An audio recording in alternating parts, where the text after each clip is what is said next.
မင်္ဂလာပါရှင် MM ကတော့ channel ကနေကြိုဆိုလိုက်ပါတယ်ရှင်အခုပြောပြမယ့်ပုံမြင်လေးကတော့ပညာမီးအိမ်ဆိုတဲ့ပုံမြင်ကောင်းလေးတစ်ပုဒ်ပဲဖြစ်ပါတယ်ရှင်ဒီနေ့တာယာတဲ့မနက်ခင်းလေးမှာမမူမူကအဖေဒီနေ့သမီးចောင်းသွားလို့ရလားမဖေအဲ့ဒါနဲ့ကိုတင်မောင်တန်းက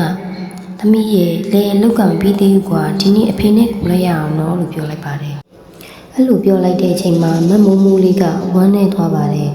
အဖေသမီးလည်းစာတက်ချင်တယ်သူများရဲ့လိုမျိုးသမီးလည်းကြောက်တက်ချင်တယ်လို့သူကပြောလိုက်ပါတယ်အဲ့ချိန်မှာကိုတင်မောင်တန်းကစင်သိတဲ့စိတ်စဉ်းစားနေတော့တယ်တနေ့မှာတော့ကိုဖိုးစော်ရဲ့ဆရာဦးလာထွန်းရဲ့ကိုတင်မောင်တန်းရဲ့၃ယောက်စုံမာတော့တယ်ကိုဖိုးစော်ကပညာဆိုတာဘာလို့ဘူးလဲကွာ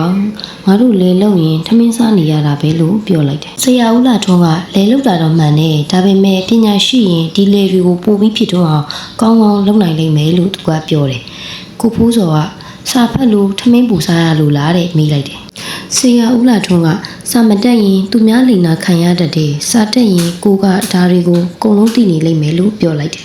ကိုတင်မောင်တန်းတယောက်ကတော့သူတို့ပြောတာတွေကိုနားထောင်နေတယ်ညနေလေးရက်ကောဒေါခင်မြကသမီးကိုចောင်းပို့လိုက်ရအောင်တော့ကိုတင်မောင်တန်းရင်ကိုတင်မောင်တန်းကလည်းငါလေးစိတ်ပူတယ်ဒါပေမဲ့အလုံးမလုံးရင်ထမင်းမစားရတော့ဘူးလေတဲ့အဲ့ချိန်မှာမမိုးမိုးလေးကသမီးចောင်းပြန်ပြီးရင်အဖေကိုလေလုတ်တွေကူပေးပါမယ်လို့ပြောလိုက်တယ်ဒီလိုနဲ့နောက်နေ့လဲကြာတော့ကိုတင်မောင်တန်းကမမိုးမိုးလေးကိုចောင်းကိုလိုက်ပို့ပါတော့တယ်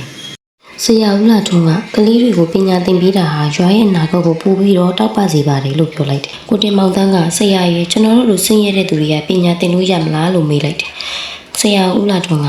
ပညာကချမ်းသာတဲ့သူတွေဆင်းရဲသူတွေအတွက်ဆိုပြီးရွေးချယ်ထားတာမဟုတ်ပါဘူး။တကယ်စ조사တဲ့သူတွေအတွက်ပါလို့ပြောလိုက်တယ်။မမိုးမိုးလေးကကျောင်းကပြန်ရောက်လာတော့က